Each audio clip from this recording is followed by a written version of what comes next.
We hear all the good that this church had, yet there was something wrong about them as a whole. They were tolerating this wicked woman, this false teacher. What did it probably look like in their context? It probably looked like a woman who said, I'm hearing from God. And guess what I'm hearing? You can be sexually immoral and still go to heaven.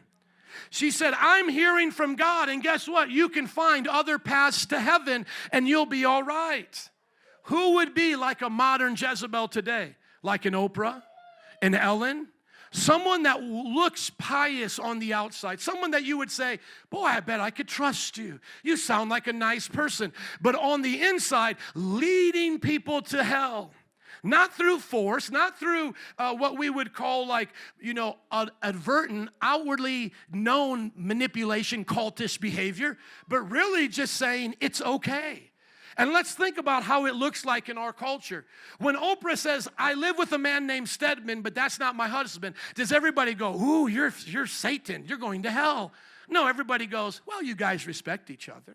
I bet you're nice to each other. That sounds like a good marriage. That's not a marriage, right? What do we call that? Oh, you're just friends, but more than friends, And then the same thing is with, shacking up. And the same thing is with Ellen. Well, look, we actually did get married. Our marriage is beautiful. I'm married to Portia, married to another woman.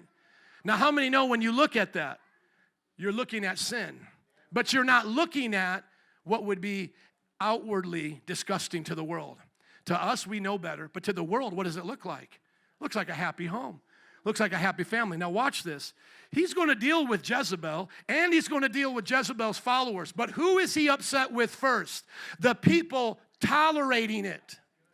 The ones tolerating it. So he's not just saying, I got a problem with Jezebel, and I've got a problem who want to live like Jezebel. He's saying to the Christians that are there, that are doing all of those good things, he's saying, I have a problem with you all because you are not dealing with it.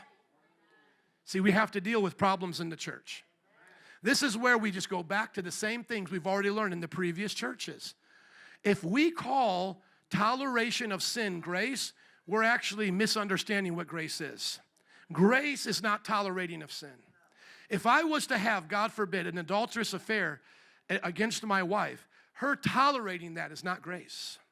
Well, I'm just going to let him keep doing it and hope he changes. No, the best thing she can change is the locks.